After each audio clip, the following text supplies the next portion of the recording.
जय हिंद साथियों। आज फाइनल चयनित सितारों से हमारी मुलाकात हो रही है और बहुत ही प्राउड फील हो रहा है। दो पगड़ियों वाले सरदार मेरे पास बैठे हैं और छोटी छोटी एज में बहुत ही पगड़ियाँ इनके जच रही हैं। ये हैं हरदीप धालीवाल, गांव बेरूसरी, हनुमानगढ़ का गांव है, ये रावसर के पास है। और इधर हैं सुरेंद्र सिंह, पुरुषोत्तम वास, गांव हनुमानगढ़ के हैं। तो आप दोनों को मेरी तरफ से बधाई है। तो सबसे पहले हरदीप से जानना चाहूँगा कि आपका चयन हो गया है। अभी बहुत लड़कों में ऊर्जा है कि हम भी तैयारी करें, आगे जाएं, तो आपको कैसा फील हो रहा है अभी लगने के बाद में? लगने के बाद में बहुत अच्छा फील हो रहा है सर। सभी बोल रहे हैं वो बहुत बढ़िया काम किया, बहुत अच्छा, लेकिन मैं यही कहना चाहूँगा कि आपकी मेहनत के बगैर हम ये मुकाम नहीं हासिल कर सकते। धन्यवाद आपका। और इसमें मेरा, फौजी भाइयों का, आपकी मेहनत का, आपके पापा मम्मी की मेहनत का, सबका योगदान है, उसको मिला के एक फौजी तैयार हुआ है। तो रिजल्ट का पता कैसे चला? जैसे मतलब रिजल्ट आया, सबसे पहले आपको पता कैसे चला? सबसे पहले आपने फ़ोन करके बताया था तो शौक हो गया एकदम कि वाह हम फौजी बन गए। फिर खुद चेक किया होगा कुछ देर? नहीं, खुद नहीं, दोस्तों से फ़ोन करके पूछा कि मैं बन गया क्या, तू बता कि तू बता मेरे में हो गया क्या। फिर पापा और ने, उनको कब बताया? पापा और को पता चल गया? वो बाहर गए हुए थे, वो जब भी उनको बताया तो स्पेलिंग है उनकी स्माइल वो अलग देखने लायक थी वो। बस फिर आपको खूब मज़ा आए होंगे, खूब सेवा भी की होगी। बस बहुत, अब तो मज़े नहीं आ रहे हैं। तो कितना टाइम एकेडमी में लगाया? एकेडमी में आप कैसे आए यहाँ? आपको किसने बताया भी वहाँ जाओ? और एक्सपीरियंस कैसा रहा एकेडमी का? बस दोस्तों से इधर उधर से बात में पता चला कि यहाँ सूरतगढ़ में भगत सिंह डिफेंस एकेडमी है, तो पापा को लेके मैं यहाँ पे आया। ग्राउंड में मिलने आए थे, तो मेरे को 1.5 साल हो गए हैं यहाँ पे। बहुत लट खाए, बहुत मेहनत की, पढ़े रहे, जमे रहे, और आज आपके सामने फौजी बन के बैठे हैं। लटका आपने बोल ही दिया, तो कभी बिना वजह पड़ी आपको? नहीं, गलती पे ही पड़ती है, बिना वजह तो कभी नहीं। जिसे खूबिया बनाया जा रहा है कि वहाँ मारते बहुत है, ऐसा कुछ है? नहीं, ऐसा कुछ नहीं है। जब गलती करोगे तो सज़ा तो मिलेगी। सबसे ज़्यादा क्या गलती मानते हो जो आपसे हुई होगी, इस कारण मेरे ज़्यादा पड़ते थे? बस यहाँ तो मकरापंती करते रहते थे।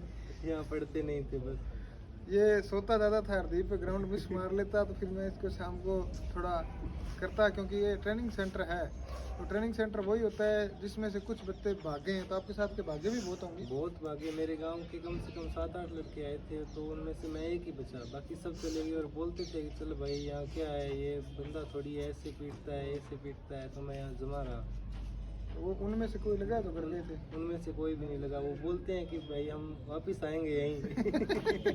ऐसा बोला है ना? जैसा बोला, वापस वहीं जाएंगे और हम भी फौजी बनेंगे, ऐसा बोलते हैं वो लोग। तो सभी साथियों से निवेदन है कि आप जमे रहे हैं। जब आपका जोर खत्म हो जाता है कि नहीं लग रहा, उस टाइम आपसे एक्स्ट्रा लगवाने के लिए आपको जो है थोड़ा डराया जाता है कि आप खींचो, तेज करो, ये चीज़ें होती रहती हैं, चलता रहता है। फौजी भाई भी बहुत सारे आए हैं, उनका भी बड़ा योगदान है, उनके बारे में क्या कहोगे? मेरे सभी फौजी भाइयों को धन्यवाद, जिन्होंने हमें बहुत अच्छी मेहनत करवाई, हार्डवर्क करवाया। बाकी आपके बिना और फौजी भाइयों के सहयोग के बिना हम फौजी नहीं बन पाते। टीचर कौन सा फेवरेट लगा? अपने 4 टीचर आपको पढ़ाते थे, सुबह 4 घंटा, शाम को 4 घंटा, जब आपका पेपर होना था, तो उनमें से कौन सा टीचर आपको सबसे बेस्ट लगा? मेरी बचपन से ही साइंस अच्छी रही है, तो मुझे साइंस का टीचर ही अच्छा लगा, और उनका पढ़ाने का तरीका भी अच्छा था, दोस्त बन के पढ़ाते थे। जो पढ़ाई के बारे में यहाँ आ रहे हैं उनको क्या कहना चाहोगे? उनको कहना चाहूँगा कि ये बिल्कुल निःशुल्क, एक पैसा भी नहीं लिया हमसे, और बहुत अच्छी तैयारी करवाई इन्होंने। लगने के बाद तो नहीं मांगे कुछ? नहीं, एक पैसा भी नहीं मांगा।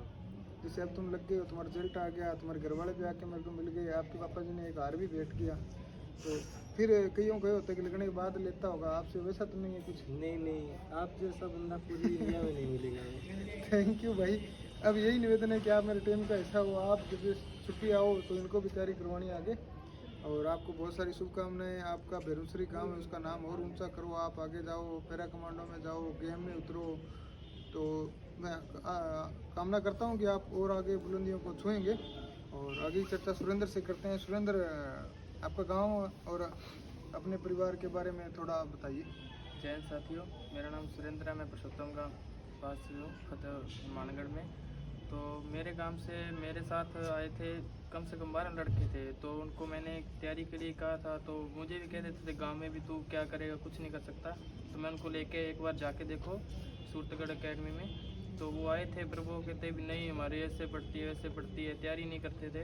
तो मुझे कहते थे कि तू चलो हमारे साथ। मैं नहीं गया तो मैं डटा रहा। तो सर से मतलब तैयारी अच्छी की है, काफ़ी टाइम मतलब लंबा टाइम किया। कोरोना में भी हम सर का अकेडमी का साथ नहीं छोड़ा, तो उसकी वजह से आज हम फौजी बन के बैठे हैं। उसमें सर का बहुत ज़्यादा से हो गया। थैंक यू भाई। आपसे किसी तरह की फीस ली थी? नहीं सर, कुछ भी नहीं, बिल्कुल नहीं शुल्क है। और लगने के बाद? कुछ नहीं, अभी तक तो कुछ नहीं है। मतलब अब खुद से वो करेंगे, जितना सर ने किया है वो तो कोई नहीं कर सकता। धन्यवाद। आप खुद सहयोग करोगे तो अपने और भाई आ रहे हैं जोधपुर से, पंजाब से, आपसे मिले ही हैं वो। हाँ जी, हाँ जी, वो जरूर। पेपर के लिए आए हैं, तो उनकी कोचिंग आप करवाओ, मैं यही चाहता हूँ। हाँ जी। और लगे रहो आगे से आगे। और तैयारी के दौरान क्या सबसे कड़ा लगा आपको? कौन सा चीज़ आपको हार्ड लगती थी तैयारी के दौरान? तैयारी के दौरान सबसे हार्ड लगती थी स्प्रिंट। बहुत हार्ड होती थी। मतलब एक या दो तो हो जाता था, चलो जो जोश में मार देते। उसके बाद फिर वही सिन पैन वगैरह सब वैसे हो रहा है वैसे हो रहा है। फिर पढ़ते थे लटक भी, हाँ तो मकराबंदी करता है।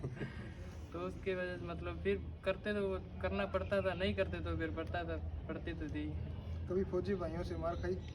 बहुत खाई है। किससे ज़्यादा खाई? सोन सर से ज़्यादा खाई है। फौजी भाई आते थे, वो काफ़ी टाइम आते हैं, मतलब जब भी आते हैं छुट्टी लंबा टाइम लगा के जाते हैं, वो तैयारी करवाते थे। अभी भी दो फौजी भाई आए हुए हैं, मनीष जी और संदीप जी, जो यहाँ तैयारी करवा रहे हैं। संजीव जी सुतार सब इंस्पेक्टर हैं, वो भी आए थे।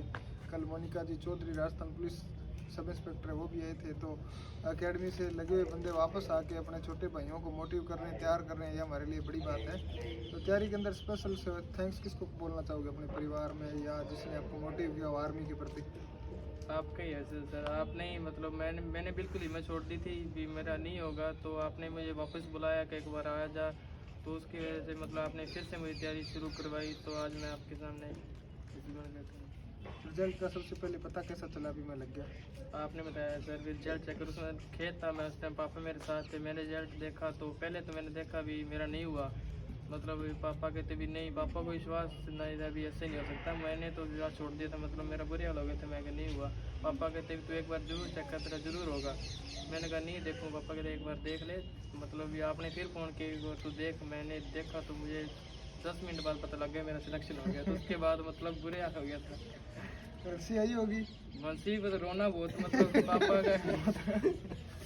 जैसे क्या है कि पर्सनल कुछ बातें हैं, जैसे मैं लाइब्रेरी में आपको रात को 2 बजे तक चेक करता था, हाँ जी। यहाँ भी मार पड़ती। उसके अलावा जैसे हरियाणा का रिजल्ट आया, तो बीच में रिजल्ट आने के बाद में हमारे यहाँ कुछ साथियों को टेंशन हो गई भी यार मेरी टिकती गई, अब की बार बंदे कम ले रहे हैं, हमारा होगा कि नहीं होगा। वो लड़के अलग से रोते ही रहते थे। जैसे वो मेरे को अब बता रहे हैं कि सर हमें रोना आ जाता था कि वहाँ रिजल्ट हट गया है तो हमारा होगा कि नहीं होगा। ऐसे कुछ कभी आपका हुआ जो मेरे से छुपा हुआ रहा हो, आपको दुख हुआ हो तैयारी के दौरान? कोई फीलिंग्स जो आज शेयर करना चाहते हो? फीलिंग तो ऐसे थी भी, मतलब भी बिल्कुल था भी, डर तो लगता था कि भी वहाँ पे मेरिट कितनी है। पहले मतलब सारे कहते थे इतनी मेरिट गई, ऐसे जाएगी सरदार के ऐसे। मतलब भी कहने की बात है, मेहनत पे है सब कुछ।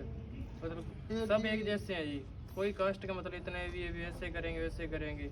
एक जैसे फोबिया बन रखा है कि सरदार तो कोई एग्जाम में फेल ही नहीं होता, सभी सरदार को ले लेते हैं, दौड़ मारने की दिक्कत है। अब की बार पेपर है, इसमें कितने सरदार फेल हुए हैं? अब की बार इस भर्ती में मतलब 11:30 से हम 8 जने थे सरदार। तो हम अपनी एकेडमी से 2 और एक गंगानगर का 3 है। बाकी कहते हैं भी सरदार को ऐसे लेते हैं वैसे लेते, कुछ नहीं है, कहने की बातें हैं सारी। मतलब 8 में से भी हमें 3 ही लिए हैं। तो जब ये आप एग्जाम देने गए थे और कोलेटर देने गए थे, तब वहाँ पे भी एक माहौल बना दिया गया कि आप तो श्योर फौजी हो, श्योर हाँ फौजी जी, हो। कहा था। उसकी वजह से 3-4 लड़के जो अपने पास तो नहीं थे लेकिन वो पढ़ाई नहीं कर रहे थे, कम कर रहे थे, तो वो तीनों लड़के फेल हो गए। अभी वो कल प्रोग्राम में आए तब मेरी मुलाकात हुई। वो बोले साहब हमसे थोड़ा ये हो गया, मतलब हमें लोगों ने बोल दिया कि आप तो श्योर सिलेक्शन हो, तो हमने पढ़ाई कम की कि हमें कास्ट के अकॉर्डिंग उठा लेंगे। तो अब की बार कास्टाइजेशन नहीं है, आपको तैयारी डट के ही करनी है। मेरिट हर एक की ऊंची जा रही है। हाँ जी, बहुत। और सब्जेक्ट कौन सा हार्ड लगा और कौन सा आसान लगा? सब्जेक्ट तो हार्ड थे, मतलब साइंस में थोड़ी दिक्कत आती थी। बाकी साइंस तो मतलब पहले से मतलब वीक थी। बाकी सब्जेक्ट में तो सभी में ठीक थी। टीचरों ने बहुत सहयोग किया है, तो सभी ने अपना अच्छा, तो हमने भी वैसे रिजल्ट अच्छे दिए है अपना। तो अभी चयन हो गया है, अभी आगे जाओगे तो अभी क्या विचार है, क्या सोचा है? एकेडमी के प्रति क्या करना चाहते हो या अपने साथियों को गांव में क्या संदेश देना चाहते हो? ये देना चाहते हैं कि मतलब बढ़िया तैयारी करो, एकेडमी में ज़्यादा से ज़्यादा सहयोग दो। घर पे तो ऐसे होते हैं काम करो वैसे करो वैसे करो, नहीं होती तैयारी बिल्कुल भी। सुबह जाते हैं उठते हैं, मतलब वैसे नहीं होता। एकेडमी में होते हैं मतलब भी नहीं गए तो पड़ेगी ऐसे, तो उसका डर रहता है। इसलिए तो मैं कहता हूँ कि डिफेंस में तैयारी करने का सबसे बढ़िया फ़ायदा होता है। ये बहुत ही अच्छी बात बोली आपने। आज के लड़के गांव में दौड़ते ही दौड़ते रहते हैं, अकेले दौड़ रहे हैं। उससे क्या है कि उनके पॉइंट बन रहे हैं, अलग अलग नाड़ियाँ बाहर आ रही हैं, बहुत ज़्यादा अनफिट हुए हैं। तो वो क्या कि पहले वार्म भी नहीं करते, गए रोड पे खड़े हुए और सीधा गैर छट्टा, यही होता है। यही होता है जी, बिल्कुल। और दौड़ते हैं तो ऐसा लगता है सबसे तेज मैं ही दौड़ रहा हूँ, मेरे से तगड़ा कोई है नहीं। लेकिन जब वो भीड़ में आते हैं, गोल राउंड पे आते हैं, तो फिर उनके पैर टाइट हो जाते हैं। तो आप इस चीज़ का ध्यान रखें, आप एक अच्छी डिफेंस को ज्वाइन करें। मैं ये नहीं कहता मेरे पास आए, अकेडमियाँ बहुत सारी चल रही है, हर जगह हर कोई अपना बेस्ट करवाता है। कोई ये नहीं चाहता कि मेरे बंदे कम सिलेक्ट हों। तो आप देख लें किसकी टेक्निक अच्छी है, कौन तगड़ी करवा रहा है ट्रेनिंग, और वहाँ ज्वाइन करें और अनुशासन में रहें। पढ़ाई के बारे में क्या कहना चाहोगे, पहले करनी चाहिए या बाद में? पढ़ाई पहले करनी चाहिए सर, बाद में बहुत ज़्यादा दिक्कत आती है। तो कुछ साथी रह भी गए थे क्योंकि पहले पढ़ाई से बिल्कुल टच नहीं थे और रह गए। आप दोनों की पहली भर्ती है ना? हाँ जी, पहली और लास्ट। पहली और लास्ट यही थी वो ना? भी छूट मिल गई 2 साल की, तो इसलिए हो गया। तो नहीं वैसे वही छोड़ दी थी। ये लड़के मेरे पास काफ़ी लंबे टाइम तक रहे हैं। बीच में कोरोना का लॉकडाउन आ गया, फार्म भरे हुए थे, ऐसा लग रहा था दौड़ होगी। तो उस टाइम भी ये फायरिंग रेंज में उधर गए होंगे आप ना? बहुत गए, सब जगह बहुत ज़्यादा सारी जगह देखी? सारी जगह घूम बिल्कुल लिए एक ही सर। जगह देखी है। तो सभी को यही है भी आप सिलेक्ट हो जाओ। सिलेक्ट हो गए बाद में आप बहुत कुछ कर सकते हो। आप 4 साल के लिए अगर करते हो तो आप रिटायरमेंट आके और कोटा के तहत कहीं भी सिलेक्ट हो सकते हो। अगर आप पैरा एसएफ में जाते हैं, पैरा के इसमें ट्रायल होते हैं उसमें चले जाएं, या परमानेंट फोर्स के और सोर्सेज है गेम है उसमें चले जाएं, और या फिर आप वापस आके थोड़ा बहुत पढ़ने से दूसरी आपको नौकरी जल्दी मिल जाएगी। और बहुत सारे लोग ये बोल रहे हैं कि 4 साल के लिए ये वो, ऐसा कुछ नहीं है भाई। 4 साल के लिए जाएंगे, देश की वर्दी पहनेंगे, देश की सेवा में अपना योगदान देंगे, और एक तरह से इनको परिश्रमिक है वो भी 30-40 हज़ार रुपये महीने का मिलेगा। तो एक छोटी सी एज में, इस एज के लड़के यहाँ मैं देखता हूँ डेली, कोई बड़े बड़े बाल रख के बाइक लेकर जा रहा है पटाखे बजाता हुआ, कोई नशा कर रहा है, कोई बीड़ी मार रहा है, कोई डोनगिरी दिखा रहा है। इन सब से ये दूर रहेंगे, और मैं कामना आपसे यही करता हूँ कि आप एक अच्छा अनुशासन स्थापित करोगे। गाँव में जो अपने साथी हैं उनको मोटिव करोगे कि अपनी लाइन ये है। और जवानियाँ हैं, अगर आपको इतना ज़्यादा शौक है लड़ने झगड़ने का और का, तो आप देश के लिए लड़ें, अपने खुद को अपने अंदर से मोटिव करें और मैदान में उतरें। असली जोर होता है वो अखाड़े में पता चलता है, कुश्ती के अंदर, कि किस में कितना जोर है। अगर कोई भागने में तगड़ा है तो उसका ग्राउंड में पता चलता है कितना तगड़ा है। दिल और दिमाग का पता चलता है लड़ाई में, युद्ध में। दिल कितना तगड़ा है, मोर्चे पे कितनी देर डटा खड़ा है, दिमाग कितना काम कर रहा है, कब कौन सा एक्शन लेना है। तो आप अपनी ऊर्जा को सकारात्मक जगह लगाइए, यही मेरी आशा है। और आप दोनों भाइयों को शुभकामनाएं। और आप आज से मेरी टीम का हिस्सा हैं, तो जब भी छुट्टी आते हो या जब तक यहाँ हो ज्वाइनिंग तक, तब आप ग्राउंड में अपनी सेवाएं दें, अपने और भाइयों को तैयार करने में मेरा सहयोग करें। जय हिंद, जय भारत।